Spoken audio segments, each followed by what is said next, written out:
ถามโมนาเพิ่นนี่แหละเพิ่นมาคุมงาน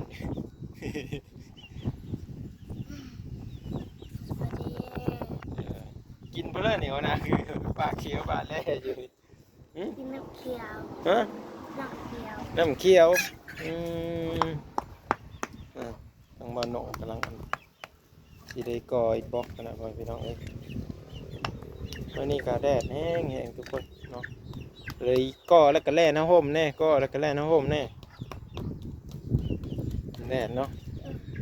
แต่ยังอีกประมาณมื้ออื่น แล้ว ก็เมื่อป้าอันตี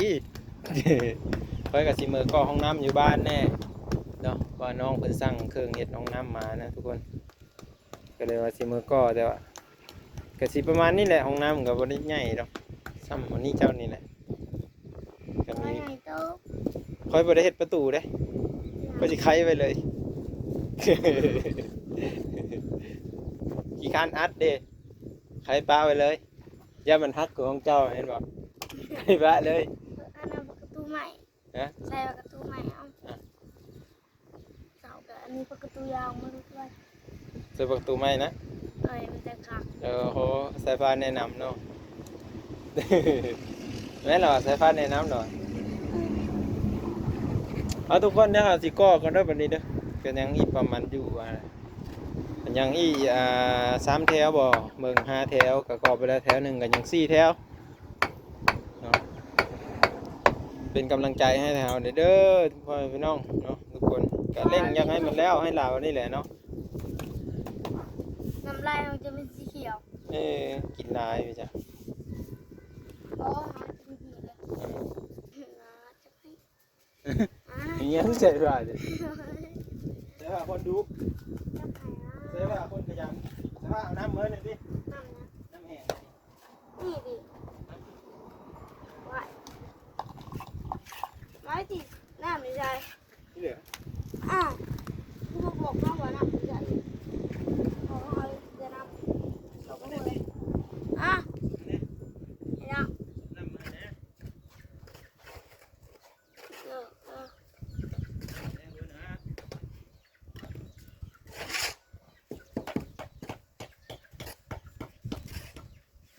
เอาจากโอ้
ก็ได้หลายเติมเลยพี่น้อง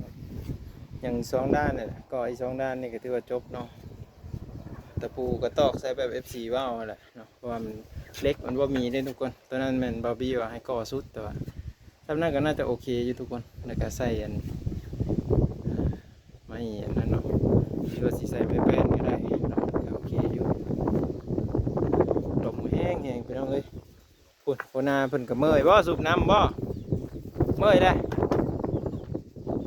สูบฮะ ได้สูบไว้ท่าแล้วจะน่าสิผสมอีกตัวนั้นดิผสมอีกจากครึ่งล้อเนาะครึ่งล้อกันน่าจะพอนะบ่นุงเนาะทุกคนเราติดตามเนาะลังผัวน้อยๆงามๆก็จิเนาะเป็นกำลังใจให้เด้อพี่น้องเด้อเดี๋ยวไปก่อตัวนั้นอีกก่อนเบิ่งไปนำกันเพื่อพี่น้องจะได้กะผิดพลาดประการใดขอโทษขอไป FC นะมาเดี๋ยวลุยต่อแดดพี่น้อง แล้วก็ตู้มึงนั่งเจ้าเห็นไหมมูวี่ประตูเขาอยากมาเข้าประเทศนั่นแหละ ยัง จะมาที่เด็กประตูมีของน้ำมีของเห็นแบบเห็นหน้าของมีประตู แล้วประตูแบบเปิดกว้างเลย เลยเขาเห็นมันเลย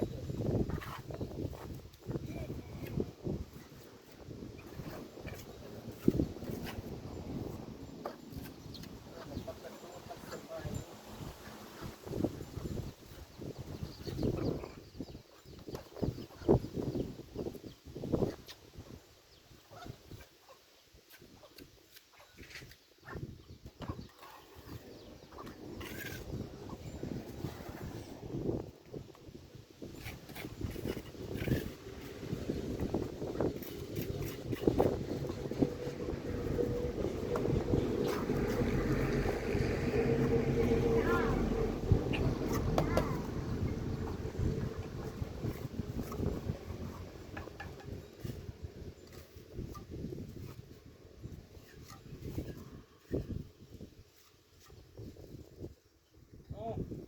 ได้ยังน่ะน้ำอัดก่อนก็เอาดังนะ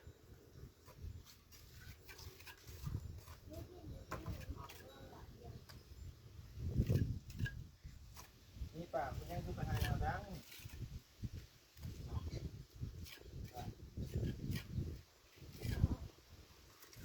ปากคือปัญหาเอาดัง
คนสิประมาณนี้เนาะ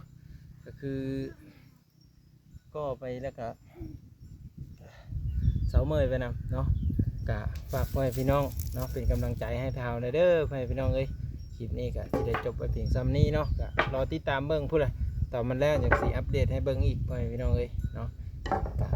เบิ่งนำกันไปพ่อให้พี่น้องเนาะให้กำลังใจกันไปนี่แหละเนาะแล้วก็ซอยซอยแห่ง FC ก็เบิ่งโฆษณาให้ในเด้อพี่น้องเด้อขอบพระคุณครับเนาะ